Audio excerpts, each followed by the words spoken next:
नमस्कार प्यारे विद्यार्थियों। आज हम आपका जो पेपर हुआ है उसकी आंसर की डिस्कस करने वाले हैं। देखेंगे पहला क्वेश्चन देखेंगे, निम्नलिखित में से किस राज्य की सीमा राजस्थान के साथ साझा नहीं है? तो इसका आंसर जाएगा दिल्ली। ठीक है, नेक्स्ट हम बात करेंगे। दूसरा क्वेश्चन है, अपने बहुआयामी रूपों जैसे ऊंट की खाल पर मीनाकारी, स्वर्ण मीनाकारी, महलों और हवेलियों के चित्र, उस्तकला। तो उस्तकला से तो आंसर क्या जाएगा अपना? बीकानेर। नेक्स्ट हम बात करेंगे तीसरा क्वेश्चन है, भरतरी मेला राजस्थान के किस जिले में आयोजित किया जाता है? तो अलवर में आयोजित किया जाता है भाई। नेक्स्ट हम बात करेंगे चौथा क्वेश्चन है, निम्नलिखित में से कौन सी नदी राजस्थान में होकर नहीं बहती है? तो कौन सी नदी नहीं बहती है? ताप्ती नदी नहीं बहती है। ठीक है, नेक्स्ट, कोपेन के जलवायु वर्गीकरण के अनुसार राजस्थान का कौन सा क्षेत्र AW प्रकार की जलवायु का अनुभव करता है? तो इसमें आंसर जाएगा अपना ए ऑप्शन, सबसे दक्षिणी क्षेत्र। नेक्स्ट हम बात करेंगे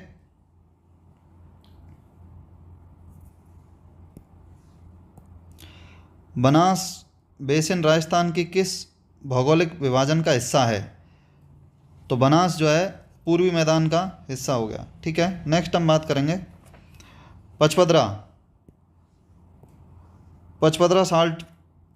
साल्ट वाटर लेक जो है वो कौन से डिस्ट्रिक्ट में स्थित है? तो पचपदरा बाड़मेर।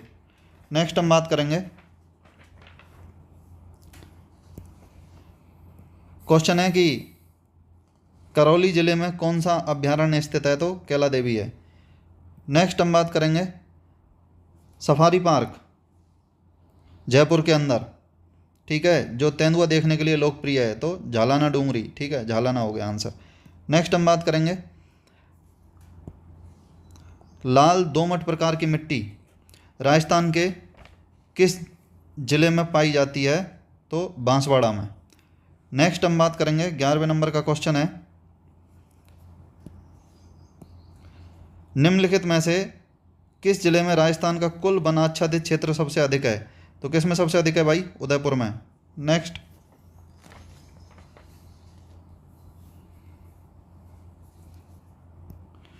क्वेश्चन है, निम्नलिखित में से कौन सा राजस्थान में मरुस्थलीकरण का कारण नहीं है?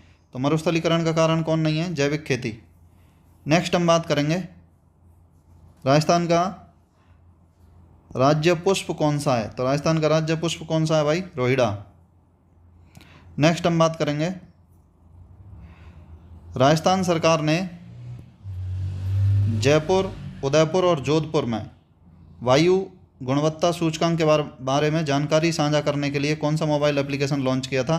तो राजवायु के नाम से लॉन्च किया था। नेक्स्ट हम बात करेंगे भागड़ा नागल परियोजना कौन कौन से राज्यों की संयुक्त परियोजना है? तो राजस्थान, पंजाब और हरियाणा की। नेक्स्ट हम बात करेंगे कमरसेन लिफ्ट नहर बीकानेर शहर को पीने का पानी उपलब्ध करा रही है, तो आंसर हो गया बीकानेर। नेक्स्ट हम बात करेंगे ICAR द्वारा राजस्थान को कितने कृषि जलवायु क्षेत्रों में विभाजित किया गया है? तो आंसर हो गया 10। नेक्स्ट हम बात करेंगे 2019 के अनुसार भारत में ऊन उत्पादन में राजस्थान का कौन सा स्थान है? तो ऊन उत्पादन में राजस्थान फर्स्ट रैंक पर है। नेक्स्ट हम बात करेंगे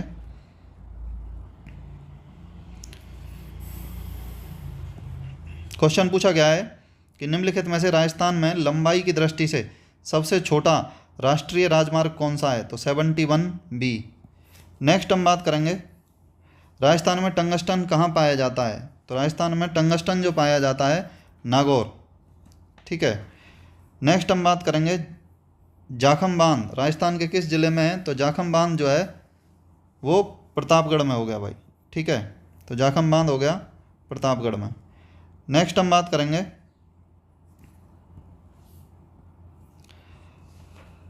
निम्नलिखित में से किस स्थान पर राजस्थान का सबसे बड़ा थर्मल पावर स्टेशन है? तो राजस्थान का अभी आज की डेट में जो सबसे बड़ा थर्मल पावर प्लांट है वो है सूरतगढ़। पहले कौन सा था? छबड़ा। तो आंसर क्या जाना चाहिए? सूरतगढ़ जाना चाहिए भाई। नेक्स्ट हम बात करेंगे निम्नलिखित में से कौन सिसोदिया वंश के पूर्वज थे? तो पूर्वज पूछा गया है सिसोदिया वंश के, आंसर हो जाएगा राणा हमीर। नेक्स्ट हम बात करेंगे बैराट, जयपुर के पास भीमजी की डूंगरी के तल पर 2 ब्लैंक दिया हुआ है शिलालेख, बैराट शिलालेख और लघु शिलालेख की खोज की गई। आंसर क्या हो जाएगा? अशोक। नेक्स्ट हम बात करेंगे लूनी घाटी, डीडवाना और बूढ़ा पुष्कर के आसपास स्थित एक महत्वपूर्ण स्थल है। यह निम्नलिखित में से किस युग से संबंधित है? तो मध्य पुरापाषाण युग से। नेक्स्ट हम बात करेंगे तारागढ़ फोर्ट, बूंदी, निर्माण किसने करवाया था इसका? राजा बैर सिंह ने। नेक्स्ट हम बात करेंगे दिवेर की लड़ाई किसके बीच में हुई? तो दिवेर की लड़ाई महाराणा प्रताप और अकबर के बीच में। नेक्स्ट हम बात करेंगे सवाई माधोपुर में जो शिवाड़ के अंदर जो घूसमेश्वर महादेव का जो मंदिर है, कौन सा ज्योतिर्लिंग है? 12वां ज्योतिर्लिंग है भाई। नेक्स्ट हम बात करेंगे मेवाड़ क्षेत्र में प्रसिद्ध गैर लोक नृत्य कब आयोजित किया जाता है? तो होली के अवसर पर। नेक्स्ट हम बात करेंगे लोक देवता गोगा जी की समाधि गोगामेडी नौहर हनुमानगढ़। आंसर हो गया हनुमानगढ़। नेक्स्ट हम बात करेंगे झालावाड़ शैली की राजपूत पेंटिंग, झालावाड़ शैली की राजपूत पेंटिंग किस राजपूत पेंटिंग स्कूल का हिस्सा है? तो किसका हिस्सा है भाई? हाड़ौती का। नेक्स्ट हम बात करेंगे रणकपुर जैन मंदिर, रणकपुर जैन मंदिर पाली निम्नलिखित में से किस तीर्थकर को समर्पित है? तो किसको समर्पित है? ऋषभनाथ को। नेक्स्ट हम बात करेंगे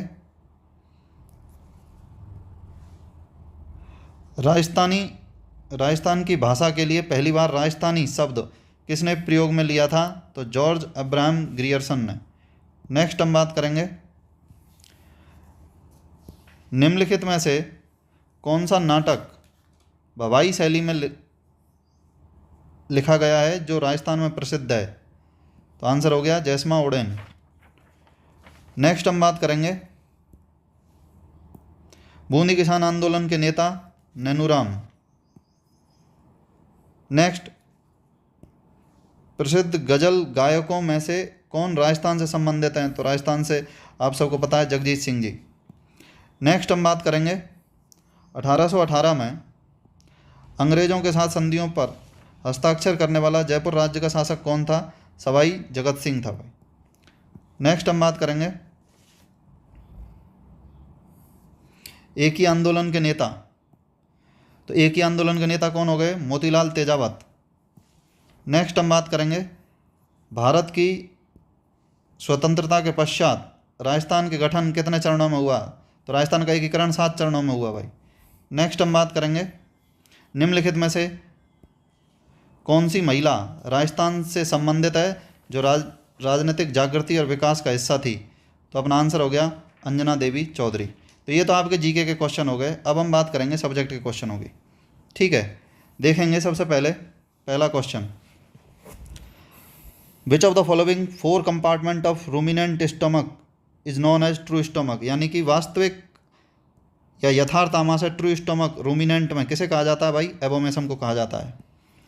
नेक्स्ट हम बात करेंगे, क्वेश्चन पूछा गया है कि निम्न में से कौन सा जोड़ आगे के पैर का जोड़ नहीं है? तो देखिए शोल्डर जॉइंट आगे के पैर का है, एल्बो जॉइंट आगे के पैर का है, स्टाइफल जॉइंट पीछे के पैर का है। तो आंसर हो गया स्टाइफल जॉइंट। नेक्स्ट हम बात करेंगे निम्नलिखित में से कौन सा दांत कैटल बफेलो में एब्सेंट होते हैं? कौन से दांत एब्सेंट होते हैं भाई? कैनाइन एब्सेंट होते हैं। ठीक है, कैनाइन दांत कैटल बफेलो में यानी ग्रमंथी जानवरों में भी एब्सेंट होते हैं और घोड़ी में भी एब्सेंट होते हैं। नेक्स्ट क्रेनियल नर्व पूछ रहा है, क्रेनियल नर्व किसी में ही पूछा जाए कितने पेयर होती हैं? 12 पेयर होती हैं। नेक्स्ट हम बात करेंगे ऑटोनॉमिक नर्वस सिस्टम को कंट्रोल कौन करता है? हाइपोथैलेमस कंट्रोल करता है। नेक्स्ट देखेंगे, किस प्रजाति में मूत्राशय यूरिनरी ब्लैडर किस में एब्सेंट होता है? तो ये हमने पढ़ा है, यूरिनरी ब्लैडर जो है वो मुर्गे में एब्सेंट होता है। नेक्स्ट, ऊँटों में पेट के कितने भाग बाहर से दिखाई देते हैं? अब देखिए ये जो क्वेश्चन है, नॉर्मली अगर पूछा जाता है कि ऊँट के आमाशय के कितने भाग होते हैं तो 3 होते हैं, लेकिन बाहर से कितने दिखाई देते हैं? 2। तो आंसर जाना चाहिए 2। नेक्स्ट, ऑर्गन ऑफ फोनेशन यानी कि आवाज़ जो आती है वो किससे आती है? लैरिंग से। नेक्स्ट हम बात करेंगे प्लेटलेट। तो प्लेटलेट को क्या बोलते हैं भाई? थ्रोम्बोसाइट बोलते हैं। प्लेटलेट को क्या बोलते हैं? थ्रोम्बोसाइट। ठीक है। नेक्स्ट पूछ रहा है yellow colour of urine is derived from. देखिए अगर क्वेश्चन नॉर्मली ये पूछा जाता है कि येलो कलर जो है यूरिन का किसकी वजह से हो रहा है, होता है यूरोबिलिन की वजह से होता है। अब यूरोबिलिन कौन बनाता है? बिलीरुबिन बनाता है। और बिलीरुबिन किससे बनता है? हीमोग्लोबिन से बनता है। तो हीमोग्लोबिन टूटता है, आगे बिलीवर्डिन बिलीरुबिन बनता है, और बिलीरुबिन आगे चलकर क्या बनाता है? यूरोबिलिन बनाता है। अब इसमें यूरोबिलिन तो ऑप्शन में था नहीं, तो आंसर क्या जाएगा? बिलीरुबिन। आंसर जाएगा इसका बिलीरुबिन। नेक्स्ट हम बात करेंगे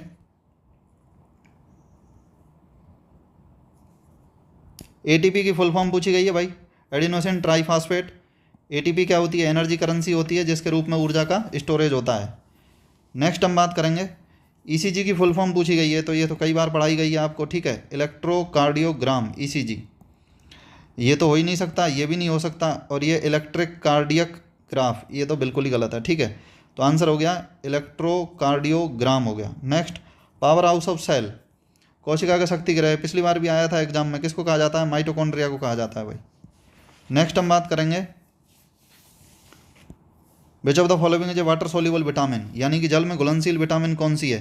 तो विटामिन बी कॉम्प्लेक्स और विटामिन सी जो है जल में घुलनशील विटामिन। तो आंसर क्या हो गया? Vitamin C. नेक्स्ट क्वेश्चन पूछा गया है कि डायबिटीज़ मेलाइटस कंडीशन में क्या होता है? तो हमें पता है, इसको पढ़ाने की भी बहुत ज़्यादा ज़रूरत नहीं है। डायबिटीज़ किसकी कमी से होती है भाई? इंसुलिन की कमी से होती है। किसकी कमी से होती है? इंसुलिन की कमी से। और डायबिटीज़ में क्या होता है? ब्लड ग्लूकोज का लेवल हाई होता है, हम बोलते हैं शुगर की बीमारी। तो ब्लड ग्लूकोज का लेवल हाई हो जाता है किसकी कमी से? इंसुलिन की कमी से। पहला ही ऑप्शन है ये। अपर्याप्त और अक्षम इंसुलिन के कारण रक्त शर्करा का स्तर में वृद्धि, यही हो गया इसका आंसर। नेक्स्ट हम बात करेंगे main difference between plasma and serum. तो सीरम जो होता है प्लाज्मा माइनस फिब्रिनोजन, यानी कि रक्त का थक्का जमाने वाला कारक, ठीक है। Plasma minus fibrinogen. नेक्स्ट हम बात करेंगे ट्रोमेटिक मियासिस। अब ये ट्रोमेटिक व्रोमेटिक छोड़िए आप, तो सिर्फ ये याद रखना था मियासिस, ये हमने पढ़ा था बाह्य परजीवियों का संक्रमण जो है, इन्फेस्टेशन। मियासिस किसको बोलते हैं? फ्लाई के संक्रमण को बोलते हैं, मक्खी के संक्रमण को। और मक्खी के लार्वा जो होता है उसको बोलते हैं मैगट। मैगट वुंड हो जाएगा आंसर, ठीक है। नेक्स्ट, एक्जुडेशन सिस्ट का एग्जाम्पल पूछा गया है, ये एग्जाम्पल आपको पढ़ाया गया है भाई। एक्जुडेशन सिस्ट का एग्जाम्पल हाइड्रोसील। हाइड्रोसील का मतलब होता है टेस्टिस के अंदर ज़्यादा मात्रा में तरल पदार्थ या पानी का इकट्ठा होना।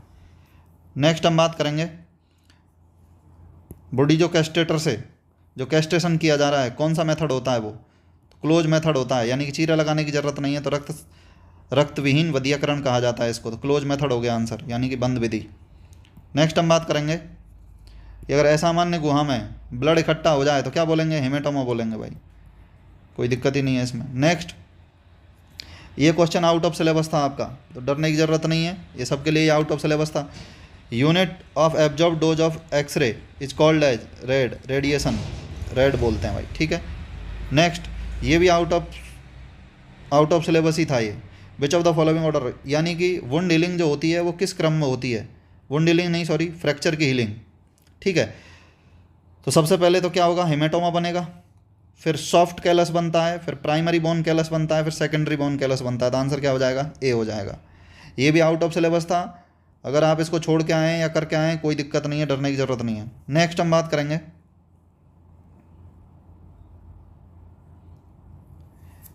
एक प्रक्रिया है, ठीक है, जिसके द्वारा संदेश को स्रोत से रिसीवर तक स्थानांतरित किया जा रहा है।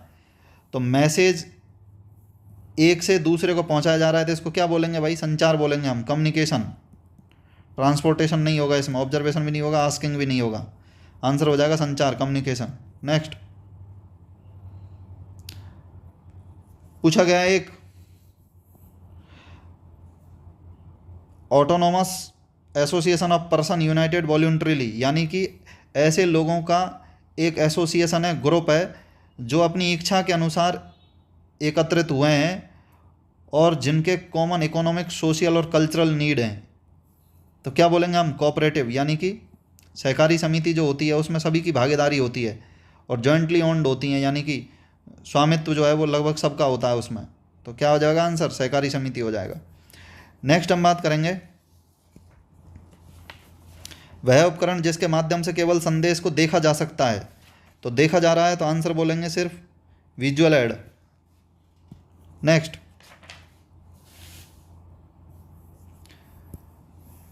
लोगों के बीच में जागरूकता पैदा करने के उद्देश्य से सार्वजनिक स्थान पर प्रदर्शित की जाने वाली एक तख्ती है। पोस्टर हो गई भाई, डायग्राम होगा नहीं, रेडियो होगा नहीं, वीडियो होगा नहीं, ठीक है। तो आंसर क्या हो जाएगा? पोस्टर।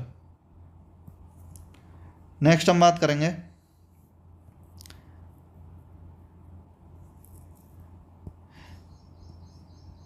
ये ब्लैंक पूछा गया है कि अपने विशिष्ट श्रेष्ठ परिणामों को दिखाकर लोगों को नई या बेहतर पद्धति अपनाने के लिए प्रेरित करने की एक विधि है। रिजल्ट डेमोन्स्ट्रेशन है, ये डेफिनेशन है भाई सीधी, ठीक है। नेक्स्ट हम बात करेंगे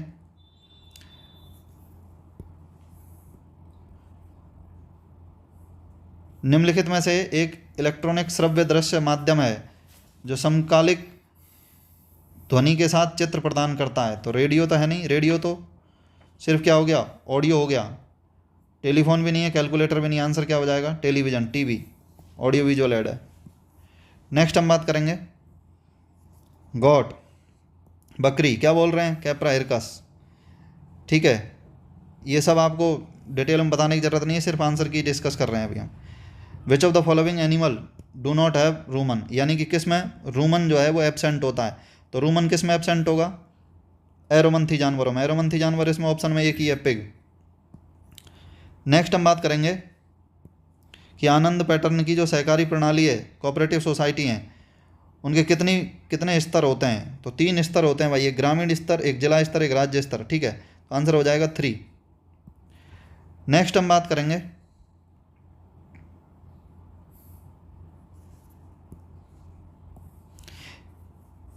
डेफिनेशन पूछी गई है, can be defined as integrated use of biochemistry, microbiology और chemical engineering in order to achieve the technological application of the capacities of microbes and cultural tissue. ये बायोटेक्नोलॉजी की डेफिनेशन है भाई सीधी। ये आपके सिलेबस का हिस्सा नहीं है, लेकिन कोई नहीं, पूछ लिया गया, सबके लिए ही बाहर था, ठीक है।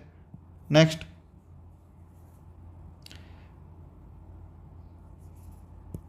क्वेश्चन पूछा गया है कि अगर कोई भी बाहरी पदार्थ शरीर में अंदर जाता है तो उसको नष्ट करने के लिए शरीर क्या बनाता है?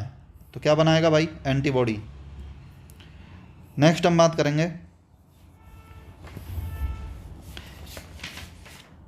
ए फैमिली ऑफ प्लांट, यानी कि प्लांट का एक फैमिली पूछी गई है पादपों की, जिसमें प्रोटीन कंटेंट हाई होता है और वो मिट्टी के अंदर नाइट्रोजन की मात्रा को बढ़ाते हैं। तो कौन बढ़ाते हैं? दलहनी फसल बढ़ाती हैं, लेग्यूम। नेक्स्ट हम बात करेंगे नॉर्मल रेस्पिरेशन रेट पूछी गई है भाई, किसकी? घोड़े की। तो नॉर्मल रेस्पिरेशन रेट हो गई, कितनी हो गई? 8 से 12 पर मिनट। नेक्स्ट हम बात करेंगे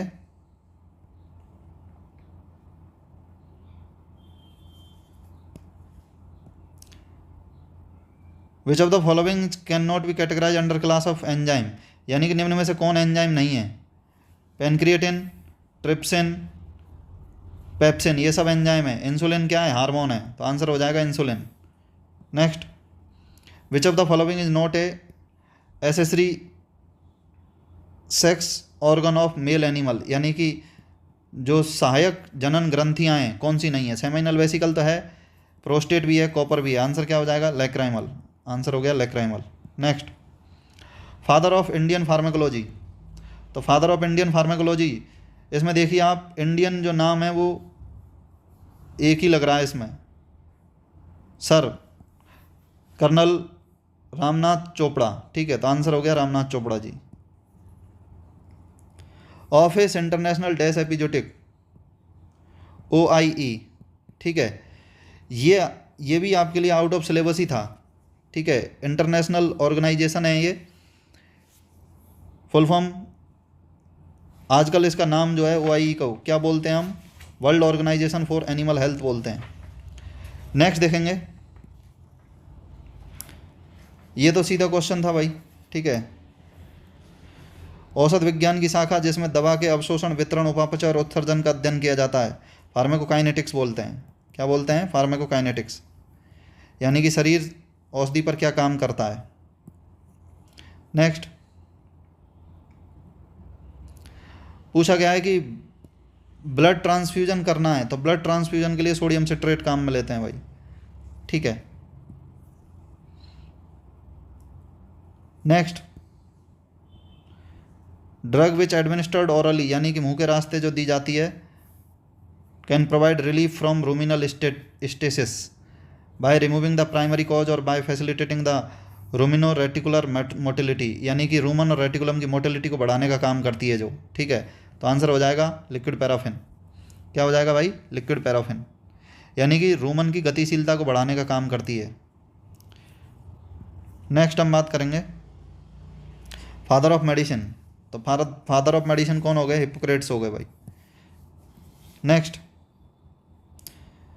पूछा गया है कि एक ऐसी बीमारी है जो कंट्री से कई सारी कंट्रियों में या फिर कई सारे महाद्वीपों में जो फैली हुई है, क्या बोलेंगे? पेंजोटिक या पेंडेमिक डिजीज, जैसे कोविड-19 है। नेक्स्ट हम बात करेंगे which of the following clinical condition is more seen in castrated male cattle, तो इसका आंसर क्या जाना चाहिए भाई? यूरोलिथिसिस जाना चाहिए। वैसे तो बुलक के अंदर हॉर्न कैंसर भी देखने को मिलता है, लेकिन ज़्यादा करेक्ट आंसर यूरोलिथिसिस होना चाहिए। नेक्स्ट हम बात करेंगे heat stroke in animal, heat stroke hyperthermia, ठीक है। अगर शरीर का तापमान सामान्य से अधिक हो जाता है, ठीक है, तो हीट स्ट्रोक अपन ने पढ़ा है, हाइपरथर्मिया।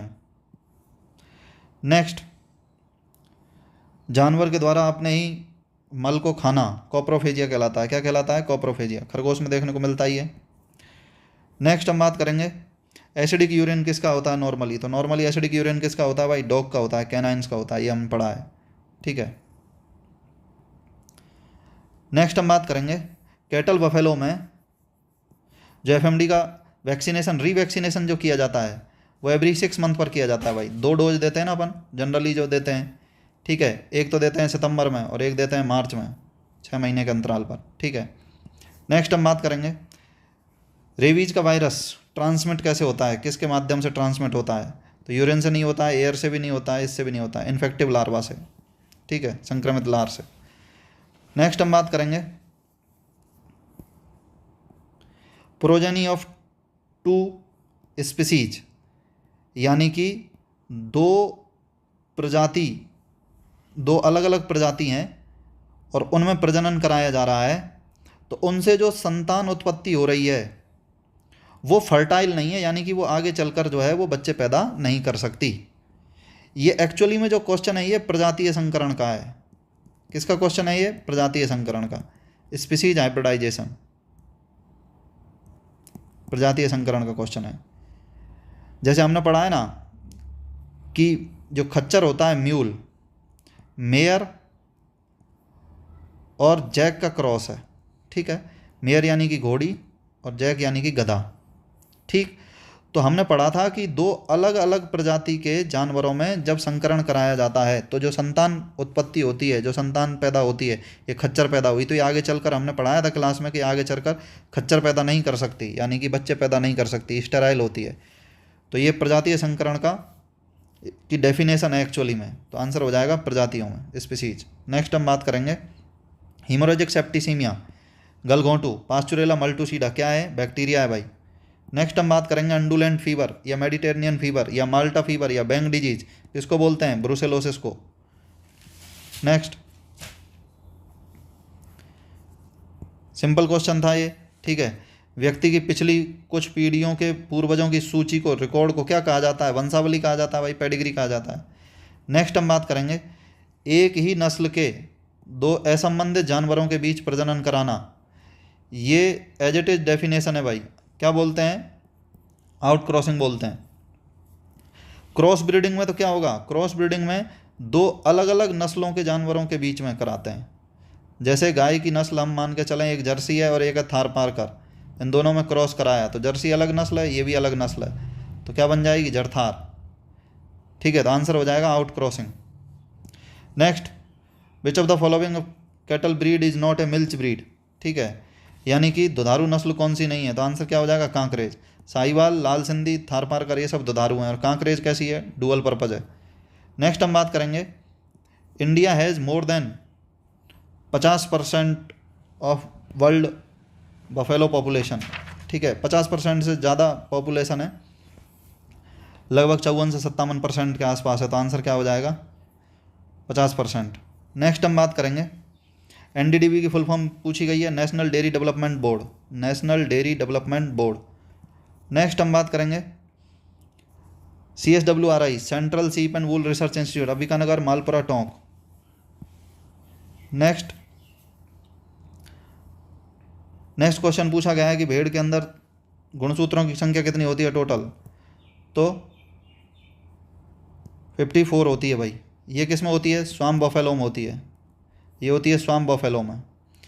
ये किस में होती है, ये होती है गधे में। ये किस में होती है, गाय में। ठीक है, तो अपना आंसर हो गया 54। नेक्स्ट हम बात करेंगे, which of the following is usually present in prokaryotic cell. भाई प्रोकैरियोटिक सेल और यूकैरियोटिक सेल में राइबोसोम पाया जाता है, तो आंसर होगा इसमें राइबोसोम।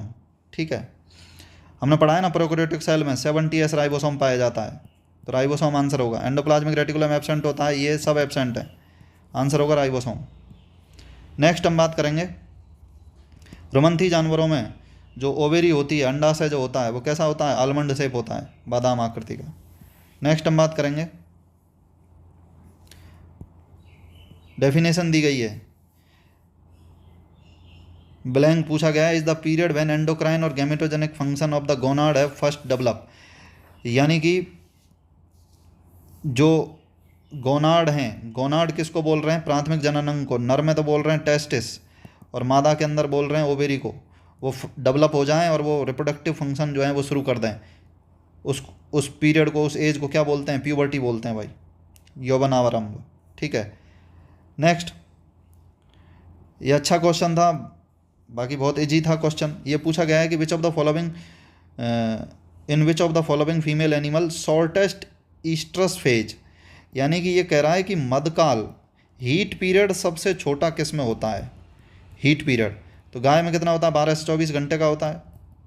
ठीक है, मेयर में 6 दिन का होता है, सौ में 2 से 2.5 दिन का होता है, और ईव में कितना होता है, ईव के अंदर होता है 36 घंटे का। तो आंसर क्या हो जाएगा, काऊ, कैटल। मध्यचक्र के अंदर मध्यकाल पूछा गया है कि हीट पीरियड सबसे छोटा किस में होता है, गाय में होता है। नेक्स्ट हम बात करेंगे, भैंस के अंदर पूछा गया है कि गेस्टेशन पीरियड कितना होता है। तो भैंस का गेस्टेशन पीरियड कितना होता है, 310 दिन होता है भाई, 10 महीने 10 दिन पढ़ा है हमने। ठीक है, नेक्स्ट हम बात करेंगे, नॉर्मल प्रेजेंटेशन पूछा है फीटस का। ठीक है, बफेलो के अंदर, कैटल बफेलो के अंदर, तो एंटीरियर लॉन्जिट्यूडनल होता है, तो इसमें ये ट्रांसवर्स, ये वर्टिकल। एंटीरियर लॉन्जिट्यूडनल है, एंटीरियर तो दिया नहीं है, तो आंसर क्या हो गया, लॉन्जिट्यूडनल। नेक्स्ट हम बात करेंगे, hormone responsible for milk let down. तो मिल्क लेट डाउन के लिए कौन जिम्मेदार है, ऑक्सीटोसिन, दूध को उतारने के लिए। नेक्स्ट,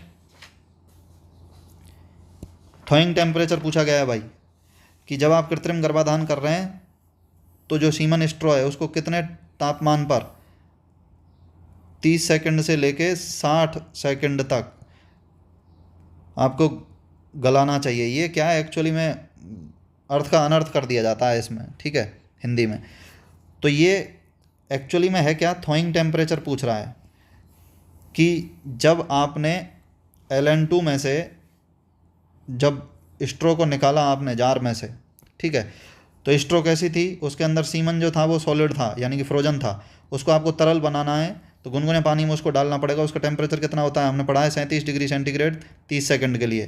तो एक ही आंसर है उसमें। नेक्स्ट हम बात करेंगे, आर्टिफिशियल इंसेमिनेशन बफेलो के अंदर, गाय भैंस में जो AI की जाती है, आर्टिफिशियल इंसेमिनेशन, रेक्टोवेजाइनल मेथड से किया जाता है। नेक्स्ट, फ्रोजन सीमन जो है, लिक्विड नाइट्रोजन का टेम्परेचर कितना होता है? -196 डिग्री सेंटीग्रेड होता है। नेक्स्ट हम बात करेंगे 6 प्रोक्सीमेट प्रिंसिपल। 6 प्रोक्सीमेट प्रिंसिपलों के नाम पूछे गए हैं। तो वाटर हो गया, ईथर एक्सट्रैक्ट हो गया, क्रूड फाइबर हो गया, क्रूड प्रोटीन हो गया, टोटल एस हो गया, नाइट्रोजन फ्री एक्सट्रैक्ट हो गया। यही आंसर है इसमें। अब इसमें कोई कन्फ्यूजन होता तो यहाँ से डिलीट कर सकते हैं। क्रूड फैट नाम की कोई चीज़ नहीं पढ़ी हमने। कार्बोहाइड्रेट जो है, ये सिंपल कार्बोहाइड्रेट कोई प्रोक्सीमेट प्रिंसिपल नहीं होता। यहाँ ये भी कैंसिल है, ये भी कैंसिल है, ठीक है। और इसमें तो कुछ और ही ज़्यादा तूफानी दे दिया है। ये देखो आप, टोटल लिपिड, ठीक है। तो डिलीट करके भी कर सकते थे इसको।